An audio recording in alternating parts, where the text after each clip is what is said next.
Okay, welcome back to part two. So Simpson's diversity index, and this is our formula. We've got D equals capital N, and in the brackets, capital N minus one, and then underneath that, we've got sigma N lowercase open brackets N minus one and close brackets. Okay, what does all this mean? All right, so to start with, D means our diversity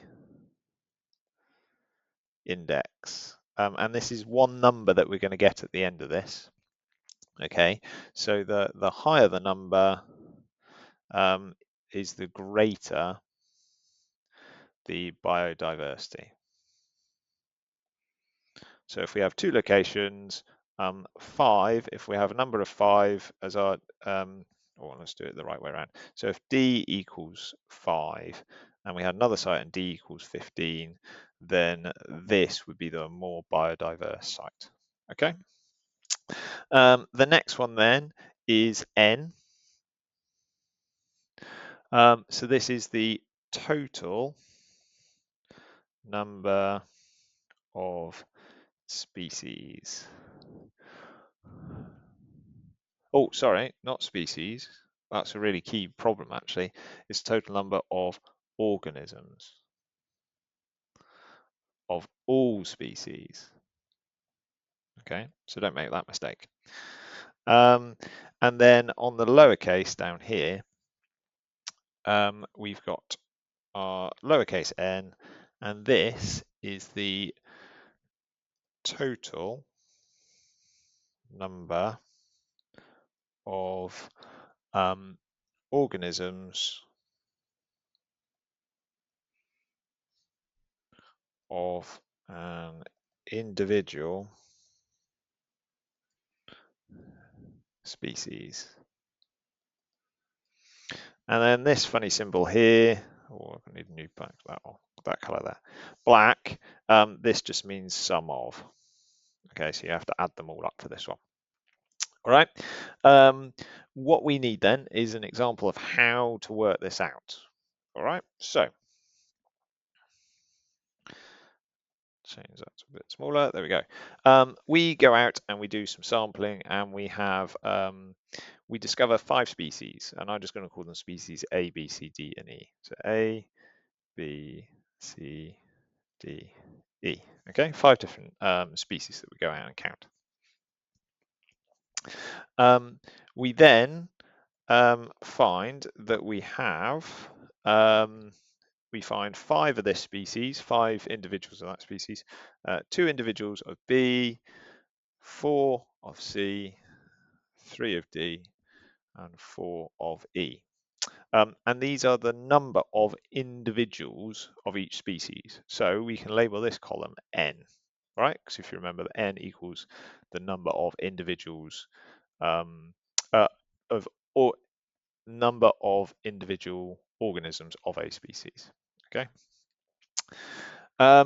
And we can actually work out the capital N as well, because if you remember, the capital N is the total number of organisms of all the species. All right, so we can put N at the bottom there and work that out. So 5 plus 2 plus 4 plus 3 plus 4 gives you 28.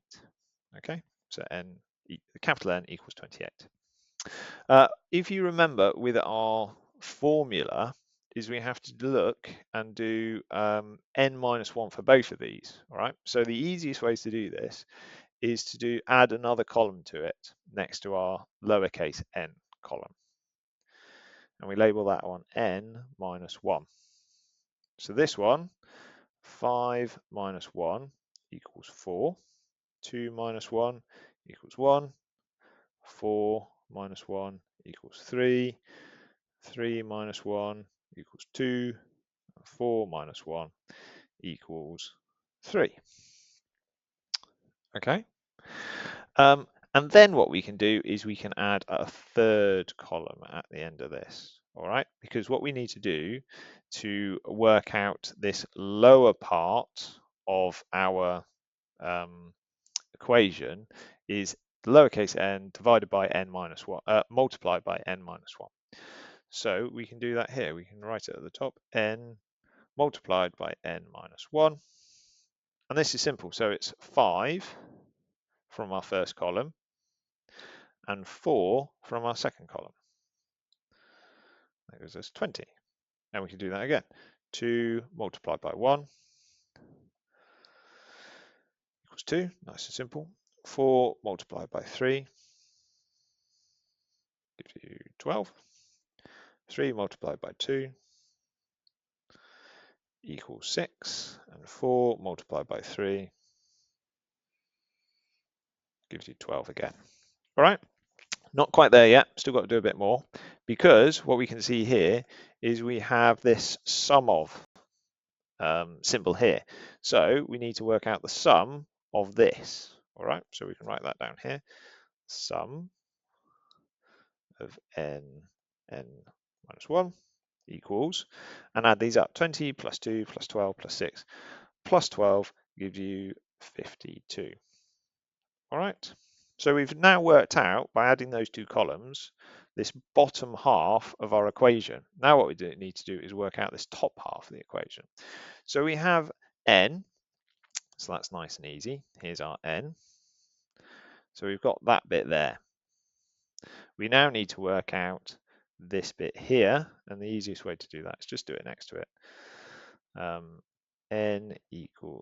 N minus 1 equals, so 28 minus 1 equals 27.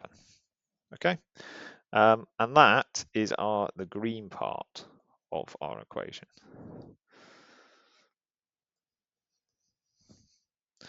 Now what we need to do is do the same as we did over there. So we do n multiplied by n minus 1.